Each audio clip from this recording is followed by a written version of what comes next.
तो राम मंदिर चढ़ावा केस में अब चंपत राय और अनिल मिश्रा पर शिकंजा कसने वाला है। अनिल मिश्रा से पुलिस पूछताछ कर सकती है।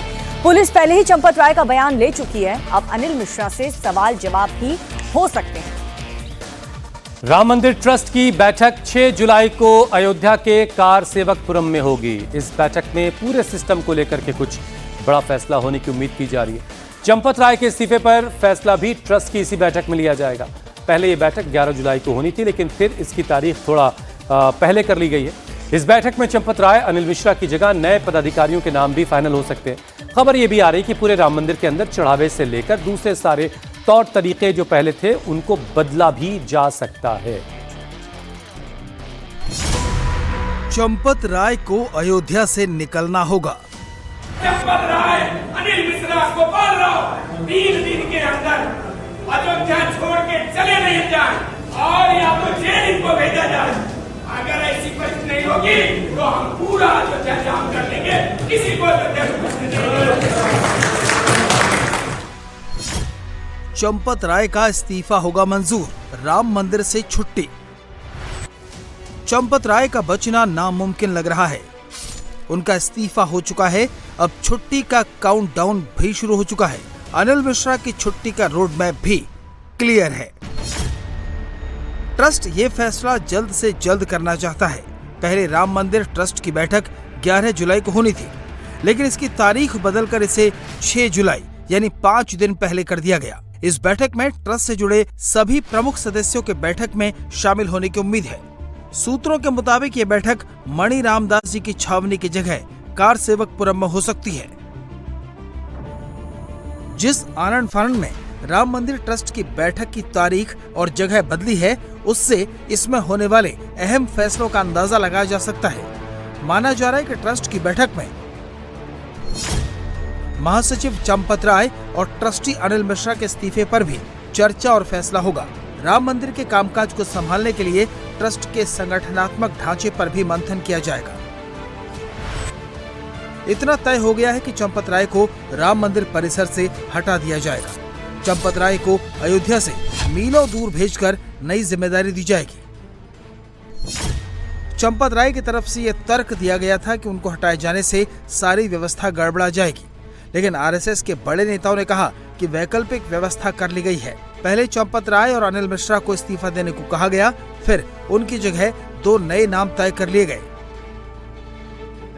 चंपत राय का नाम लिए बिना आरएसएस चीफ मोहन भागवत ने वो सारे लक्षण गिना दिए जो हाल के दिनों में चंपत राय की पहचान बन चुके थे, और वो था अहंकार। अहंकार के बारे में ज्ञानेश्वर महाराज ने कहा है ये बड़ा विचित्र है। इस अहंकार की उसकी गोष्ठी, उसका स्वभाव बड़ा विचित्र है।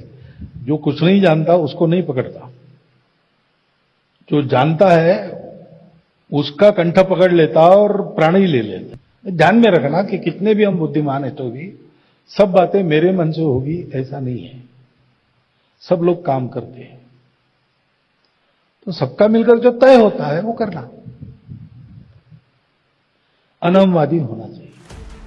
ट्रस्ट से पूरी तरह छुट्टी होने के बाद चंपत राय और अनिल मिश्रा पर भी शिकंजा कसेगा। पुलिस राम मंदिर में ही चंपत राय का बयान दर्ज कर चुकी है। अब अनिल मिश्रा और गोपाल राव से पूछताछ की तैयारी हो रही है। चंपत राय खुद को पाक साफ बता रहे हैं, लेकिन कुछ सवालों के जवाब देना उनके लिए भी मुश्किल हो गया है। वो ये नहीं बता पा रहे हैं कि टिन्नू यादव और पुलिस विभाग के रेडियो ऑपरेटर अर्जुन देव का पूरे सिस्टम में इतना रुतबा कैसे हो गया। चंपत राय का सबसे बड़ा विश्वास पात्र था रमाशंकर यादव उर्फ टिन्नू यादव। चंपत राय ने टिन्नू यादव को पहले कार सेवकपुरम में ट्रस्ट की गाड़ियां चलाने के काम में लगाया, फिर अपना ड्राइवर बना लिया। उसके बाद मंदिर में सेवादार बना दिया। उसे चढ़ावे की काउंटिंग की निगरानी का काम सौंप दिया। दान पात्रों की चाबी भी टिन्नू यादव के पास ही रहती थी। इसी का फायदा उठाकर टिन्नू यादव ने अपने रिश्तेदारों को भी नोटों की गिनती के काम में लगा दिया। यहाँ तक कि चढ़ावे की चोरी जब पकड़ी गई, तब भी चंपत राय ने टिन्नू और बाकी आरोपियों के पाप को छिपाने की पूरी कोशिश की। इतना ही नहीं, जब चंपत राय ने लवकुश मिश्रा, अनुकल्प मिश्रा और अविनाश शुक्ला के घर से चढ़ावे में चोरी की रकम बरामद की, तब भी चंपत राय मामले को दबाने की कोशिश करते रहे। चंपत राय को 6 जून में चढ़ावे में चोरी के सबूत मिले थे। इसके बाद 5 जून को चंपत राय खुद उन लोगों के घर पहुंच गए जो सीसीटीवी कैमरे में नोटों की गड्ढियां जेबों में रखते हुए दिखे। पुलिस ने भी चंपत राय से एफआईआर दर्ज करवाने के लिए कहा, लेकिन वो नहीं माने। 6 जून को चोरी की बात लीक हुई तो 7 जून को चंपत राय कैमरे के सामने आकर लीपापोती करने लगे। हालांकि वीएचपी चंपत राय के इस कदम का बचाव कर रही है। 80 लाख रुपए उन्होंने रिकवर किए, ऐसा मेरे ध्यान में आया है। बैंकों से लौटाया गया, ये मेरे ध्यान में नहीं है। जब ट्रस्टियों को ये शिकायत मिली कि ऐसा हो रहा है, तो उनका कर्तव्य था कि कहीं भी जाने से पहले वो इस शिकायत को जांच लें। उन्होंने जांचा, उस क्रम में कुछ लोगों ने अपनी गलती मान ली और बाकी और पैसा लौटाया, तो ये तो हुआ है। ट्रस्टीज को ये करना चाहिए था, तो उन्होंने जांच भी की थोड़ी सी और थोड़ा एक्शन भी लिया। इस केस में राम मंदिर ट्रस्ट के मेंबर अनिल मिश्रा का भी इस्तीफा हो गया है। अनिल मिश्रा चंपत राय के सबसे बड़े विश्वस्त थे। चंपत राय ने मंदिर की सारी जिम्मेदारी अनिल मिश्रा को ही सौंप दी। अनिल मिश्रा ट्रस्ट के सारे फाइनेंशियल काम देखते थे। चढ़ावे की काउंटिंग और उस पर निगरानी की जिम्मेदारी भी अनिल मिश्रा के पास ही थी। अनिल मिश्रा की सिफारिश पर बैंक ने कई लोगों को बिना जांचे परखे काउंटिंग के काम में लगा दिया। अनुकल्प मिश्रा, लवकुश मिश्रा, अविनाश शुक्ला, करुणेश पांडे और रमाशंकर मिश्रा, इन सबको अनिल मिश्रा की सिफारिश पर ही गिनती के काम पर लगाया गया। स्टेट बैंक के कर्मचारी भी अनिल मिश्रा के घर पर किराएदार थे। जब बैंक के कर्मचारी से इंडिया टीवी के संवाददाता पवन नारायण ने सवाल किया, तो वो ये राज खोलने पर भड़क गए। सवाल इसलिए है कि भाई अनिल मिश्रा का घर है ये, एसबीआई काउंटिंग करता है। एसबीआई का अधिकारी या तो यहाँ रहता है या मिलने आया, 2 ऑप्शन है। तो अगर यहाँ रहता है तो अपने आप में कॉन्फ्लिक्ट ऑफ इंटरेस्ट है कि नहीं? भाई जिस हम भैया हम यहाँ पे रह रहे हैं, किराए दे रहे हैं। आज जो प्रॉब्लम हुआ है इससे 10 साल से हम रह रहे हैं। अच्छा, जब से 4 साल 6 साल से जब से मैं मेरी पोस्टिंग हुई तब से हम रह रहे हैं। अच्छा, तब से आप इसका क्या मतलब है कि इसका कॉन्फ्लिक्ट ऑफ इंटरेस्ट क्या है बताइए? हाँ, तो कॉन्फ्लिक्ट ऑफ इंटरेस्ट इसलिए पैदा हुआ कि काउंटिंग की जिम्मेदारी एसबीआई की, कैश जमा होता है एसबीआई में, एसबीआई का कर्मचारी अनिल मिश्रा के घर रह रहा, तो कुछ गड़बड़ नहीं रहता। नहीं, आप बताइए। कोई जुर्म है? नहीं, जुर्म नहीं है। मैं कह रहा हूँ ये फैक्ट कुछ इंटरेस्टिंग लग रहा है, जानकारी लग। इंटरेस्टिंग नहीं है। आप इसको मसाला बना के दिखाएंगे टीवी में तब इंटरेस्टिंग बनेगा, अदरवाइज कोई क्या वीडियो खींच रहा है यार। बैंक की तरफ से बोलने का, किसी का कुछ करने का हमारे पास अधिकार नहीं है। तो आप यहाँ क्यों आए थे? अनिल मिश्रा जी के यहाँ आप क्यों आए हैं, ये तो बताइए ना। अनिल मिश्रा जी के एसबीआई का भी तो उसमें आप अयोध्या बैंक एसबीआई के हैं कर्मचारी, यहाँ क्या कर रहे थे आप उनके यहाँ अनिल मिश्रा जी की आपकी कार खड़ी है 4 साल से। ये 4 तो बस वही बता दीजिए, और क्या रेंट पे रह रहे हैं? रेंट पे रह रहे हैं। तो सवाल हमने जब इनसे पूछा कि आप यहाँ कैसे हैं, एसबीआई के अधिकारी हैं, तो उन्होंने यही कहा कि मैं यहाँ अनिल मिश्रा के घर पर किराए पर रहता हूँ। 4 साल से यहाँ लगातार किराए पे हूँ, जब से उनकी यहाँ अयोध्या में पोस्टिंग है। अनिल मिश्रा पर भी आमदनी से ज्यादा संपत्ति बनाने का आरोप है। अनिल मिश्रा के 3 बेटों में से 2 अयोध्या में ही रहते हैं। बड़ा बेटा रवि मिश्रा राम भोग नाम से रेस्टोरेंट चलाता है, जो राम मंदिर के करीब है। राम मंदिर के प्रवेश द्वार के दूसरी तरफ एक हॉस्पिटल है। इसमें अनिल मिश्रा का दूसरा बेटा शुभ्रांशु मिश्रा डॉक्टर है। जो बात हमारी उनकी होती है वो उनकी होती है, आप उस बारे में मत करिए, ऑफिशियल बात करिए हमसे, तो ऑफिशियल जवाब देंगे आपको। खाली हम ऑफिशियल चीजें पूछ रहे हैं। मैं बता तो रहा हूँ, इसके लिए एसआईटी बनी हुई है। आप लोगों ने कभी मतलब जानकारी उनसे नहीं ली? हम इस बारे में जानकारी नहीं लेते, हमारा काम अलग है, उनका काम अलग है। वो अपना काम करते हैं, हम अपना काम करते हैं। इतने समय से वो इतने पदों पे रहे हैं, रजिस्ट्रार रहे हैं, उसके बाद संगठनों में काम किया है। अगर ऐसी कुछ बात होती तो इस पद पे भेजे ही ना जाते ना। इस पद पे भेजे गए तो मतलब ऐसी कोई बात नहीं थी। अब कोई इल्ज़ाम लगाता है, लगाने दीजिए, क्या कर सकते हैं हम, पूरी दुनिया का मुंह तो बंद नहीं कर सकते। आप क्या करते हैं रवि जी? मेरा दवाइयों का काम है, मेरा एक रेस्टोरेंट है छोटा सा। अब अनिल मिश्रा से पूछताछ होनी है। 6 जुलाई से पहले ये प्रक्रिया भी पूरी हो जाएगी, जिसके बाद राम मंदिर से चंपत राय और अनिल मिश्रा की छुट्टी करीब करीब तय है। और इस वक्त एक बड़ी खबर, एसआईटी की रिपोर्ट जुलाई के पहले हफ्ते में ही आ जाएगी। जांच पूरी करके फाइनल रिपोर्ट जुलाई के पहले हफ्ते में आ जाएगी। अभी फिलहाल प्राथमिक रिपोर्ट शासन को सौंपी गई है। एसआईटी की कंप्लीट रिपोर्ट इसी हफ्ते, जुलाई के पहले हफ्ते में सामने आ जाएगी।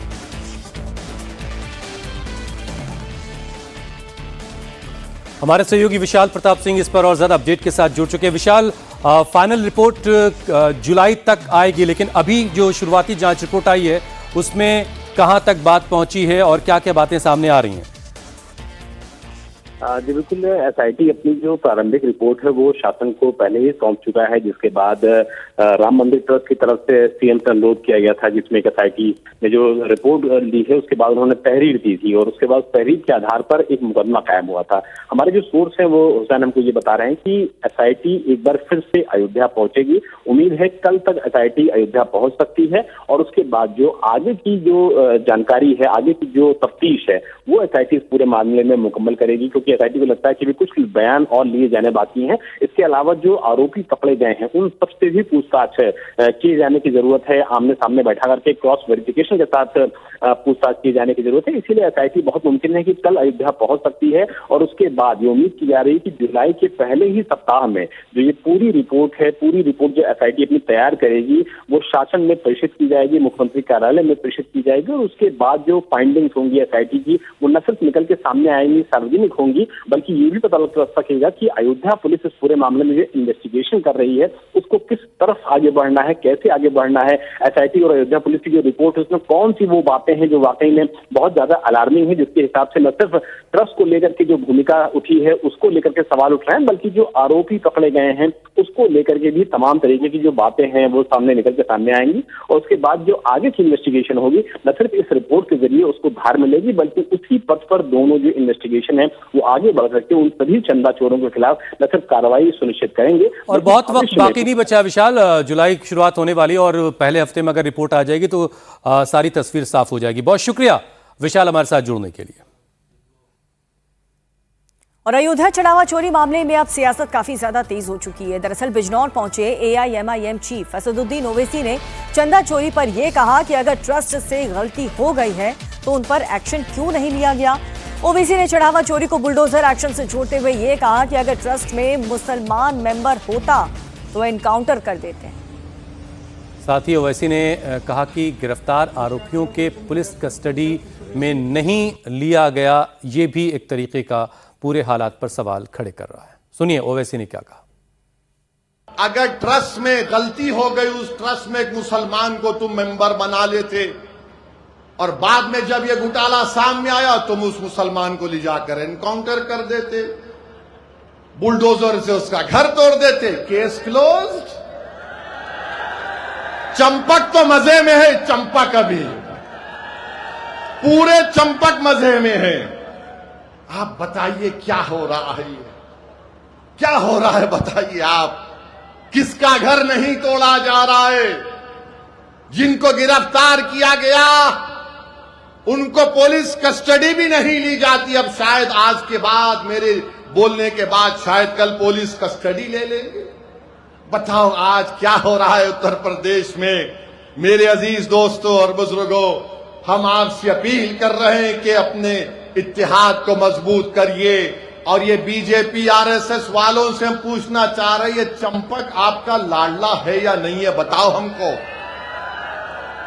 और हमको बोलते ये पाकिस्तानी है, ये जिहादी है, ये बांग्लादेशी है, तो ये राम माधव जाकर पाकिस्तान से ट्रैक टू डिप्लोमेसी कैसा कर रहे हैं आरएसएस के। वो पाकिस्तान जिसने पहलगाम में भारत के 26 लोगों को गोली मार दी थी, वो पाकिस्तान जिसकी सपोर्ट पर दिल्ली में लाल किले पर सुसाइड बॉम्ब के जरिए 50 लोगों की मौत हुई, जिसमें हिंदू मुसलमान मारे गए। बोलो बीजेपी वालों, बोलो भारत के प्रधानमंत्री कैसे राम माधव जाकर बात कर रहे हैं। अगर बात करने वाले का नाम राम माधव जो आरएसएस के नहीं होता, ओवैसी होता, तो टीवी वाले आसमान को सर पे उठा लेते थे।